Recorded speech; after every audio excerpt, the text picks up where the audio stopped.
नमस्कार दोस्तों। आज जो है हम लोग प्रतियोगिता दर्पण के सार संग्रह को देखेंगे।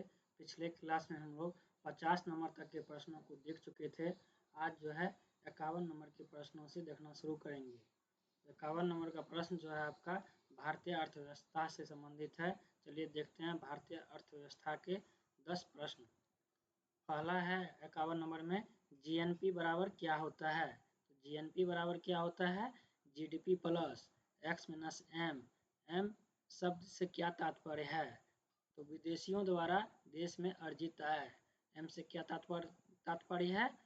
तो विदेशियों के द्वारा जो है देश से अर्जित आय। चलिए अगला प्रश्न को देखते हैं।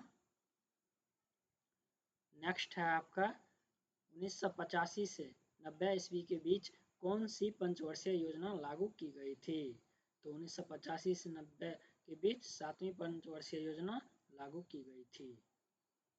ठीक है, चलिए 53 नंबर के प्रश्न को देखते हैं। 53 नंबर का प्रश्न है आपका ट्राइसेम की स्थापना किस वर्ष की गई थी। तो ट्राइसेम की स्थापना 1979 ईस्वी में किया गया था। 54 नंबर में है पूंजी बाजार में किस अवधि के कोषों का आदान प्रदान किया जाता है। तो मध्यम एवं दीर्घकाल। मध्यम एवं दीर्घकाल। 55 नंबर में है भारतीय प्रतिभूति एवं विनिमय बोर्ड की स्थापना किस वर्ष की गई थी। तो 12 अप्रैल 1988 को भारतीय प्रतिभूति एवं विनिमय बोर्ड की स्थापना किया गया था। डो जोन्स टाइम्स मिबटेल और आईपीसी शेयर मूल्य सूचकांक किन स्टॉक एक्सचेंज से संबंधित है। डो जोन्स आपका न्यूयॉर्क से संबंधित है, टाइम्स आपका सिंगापुर से संबंधित है, मिबटेल आपका इटली से संबंधित है और आईपीसी मैक्सिको से संबंधित है। 57 नंबर का प्रश्न है पूर्ण रूप से पहला भारतीय बैंक था जिसकी स्थापना 1894 ईस्वी में की गई थी। तो इसका सही उत्तर है पंजाब नेशनल बैंक। महत्वपूर्ण समितियां जैसे रेखी समिति, गायपोरिया समिति, आबिद हुसैन समिति और खुसरो समिति का संबंध था। तो जो है आपका जैसे रेखी समिति का संबंध अप्रत्यक्ष कर से, गायपोरिया समिति का संबंध बैंक सेवा सुधार से, आबिद हुसैन समिति का संबंध लघु उद्योग और कृषि साख से, खुसरो समिति का संबंध कृषि साख से।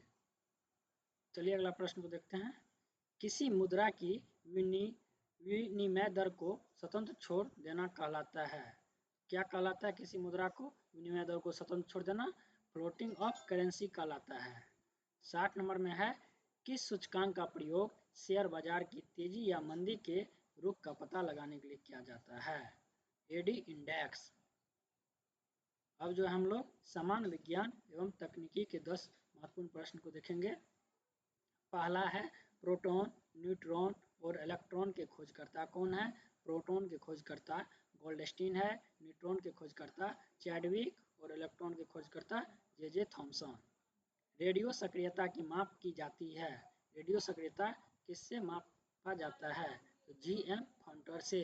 किस उपकरण का उपयोग वायु एवं गैस का भार तथा घनत्व ज्ञात करने में किया जाता है। इसका सही उत्तर है एरोमीटर। बैरोमीटर, विद्युत बैटरी, कॉस्मिक किरणें और क्रोनोमीटर की खोज किसने की थी। बैरोमीटर का खोज जो है ई टेरसेली के द्वारा किया गया था। विद्युत बैटरी का खोज अलेसाड्रो के द्वारा और जो है आपका कॉस्मिक किरणें विक्टर हेस के द्वारा और क्रोनोमीटर का खोज जॉन हैरिसन के द्वारा। अगला है कार्य तथा ऊर्जा। ठोस कण, दाब और पृष्ठ तनाव का एसआई मात्रक है। कार्य तथा ऊर्जा का मात्रक क्या है? जूल। ठोस कण का स्टेरेडियन, दाब का पास्कल, पृष्ठ तनाव का न्यूटन प्रति मीटर। 66 नंबर का प्रश्न है विद्युत धारा, ताप और दाब कैसी राशियां हैं।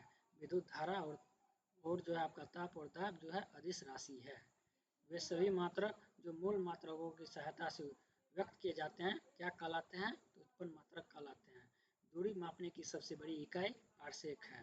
10 पावर 18 को एक्सा कहते हैं, 10 पर पावर 12 को टेरा कहते हैं, 10 पर पावर 9 को जाएगा कहते हैं, 10 पावर 1 को डेका कहते हैं।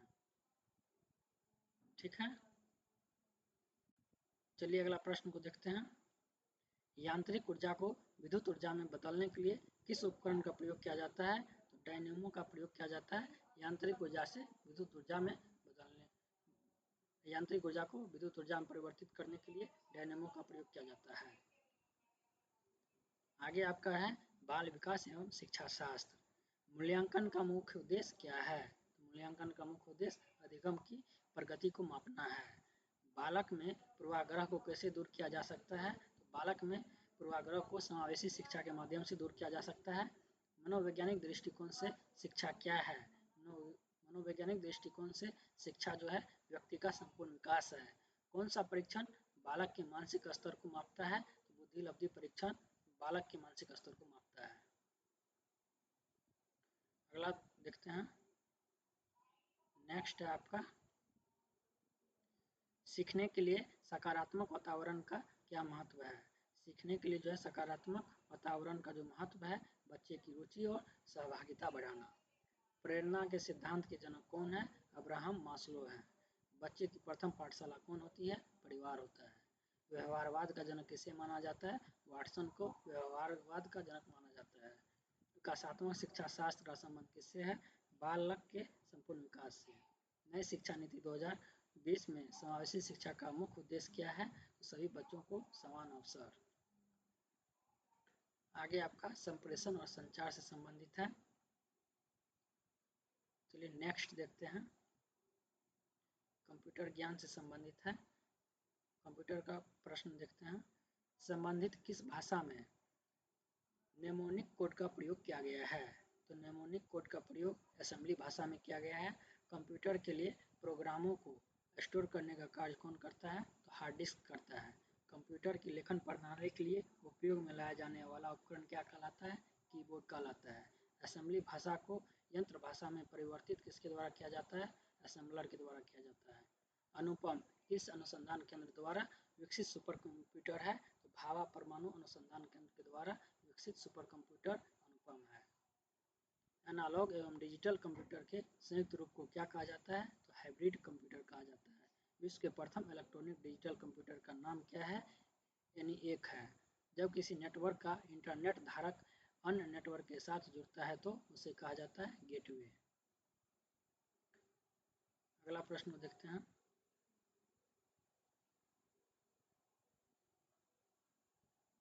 इंटरनेट सूचना की खोज करने में सबसे ज़्यादा मदद करता है आर्क। कंप्यूटर पर विस्तृत जानकारी देने वाली प्रथम पत्रिका मानी जाती है कंप्यूटर एंड ऑटोमेशन। आगे आपका कृषि से संबंधित प्रश्न है, चलिए देख लेते हैं। कपास, जूट, गन्ना आदि कृषि फसलें का उदाहरण है व्यापारिक फसलें के। भारत में खरीफ और रबी की फसलों की अवधि सामान्यतः मानी जाती है। खरीफ की फसल जुलाई से अक्टूबर और रबी की फसल अक्टूबर से मार्च। चीनी सत्र 2025-26 के लिए गन्ने का उचित एवं लाभकारी मूल्य निर्धारित किया गया है 355 रुपया प्रति क्विंटल। एक विपणन सत्र में खरीफ की कितनी फसलों के लिए न्यूनतम समर्थन मूल्य घोषित किया जाता है? 14। कृषि वानिकी एवं मत्स्यिकी की किस क्षेत्र में सम्मिलित किया जाता है? तो प्राथमिक क्षेत्र में। भारत में चावल का सबसे बड़ा उत्पादक राज्य उत्तर प्रदेश। भारत में गेहूं के शीर्ष 3 उत्पादक राज्य है, पहला उत्तर प्रदेश, दूसरा मध्य प्रदेश, तीसरा पंजाब। भारत में मक्का के शीर्ष 3 उत्पादक राज्य हैं, पहला मध्य प्रदेश, दूसरा कर्नाटक, तीसरा बिहार। तूर जिसे हम लोग अरहर कहते हैं, उत्पादन में शीर्ष 3 राज्य कौन कौन है? पहला महाराष्ट्र, दूसरा कर्नाटक, तीसरा झारखंड। 110 नंबर का प्रश्न है, विपणन वर्ष 2025-26 के लिए मक्का, मूंग, मूंगफली और तिल के न्यूनतम समर्थन मूल्य प्रति क्विंटल घोषित किए गए हैं। मक्का के लिए 2400, मूंग के लिए 8767, मूंगफली के लिए 7263 और तिल के लिए 9846। अगला प्रश्न जो है आपका खेलकूद से संबंधित है। 111 नंबर का प्रश्न है, ओलंपिक खेलों का आयोजन कितने वर्षों के अंतराल पर किया जाता है?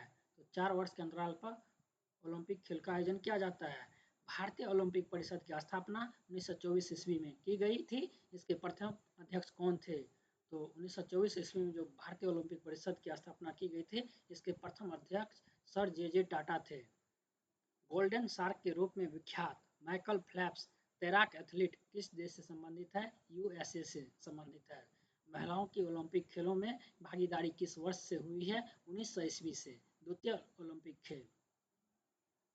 पहले राष्ट्रमंडल खेलों का आयोजन हैमिल्टन कनाडा में किस वर्ष हुआ था? तो 1930 में जो है पहले राष्ट्रमंडल खेल का आयोजन हुआ था। कहाँ पे? तो कनाडा के हैमिल्टन में।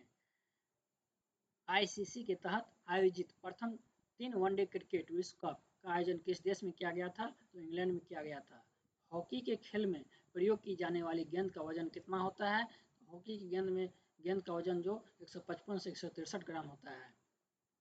स्कूप, शूटिंग और अंडर कटिंग आदि शब्द का प्रयोग किस खेल में किया जाता है? हॉकी में किया जाता है। अंतर्राष्ट्रीय वॉलीबॉल फेडरेशन का गठन किस वर्ष किया गया था? तो वर्ष 1948 में किया गया था। हैट्रिक, स्वीपर, बैक आदि शब्दावली का प्रयोग किस खेल में किया जाता है? फुटबॉल में किया जाता है। आज जो है हम लोग यहीं पे जो है वीडियो को रोकते हैं। अगले क्लास में जो हम लोग आगे के सार संग्रह को देखेंगे। वीडियो को देखने के लिए धन्यवाद। वीडियो अच्छा लगे तो लाइक कीजिए, शेयर कीजिए और चैनल को सब्सक्राइब कीजिए। Thank you.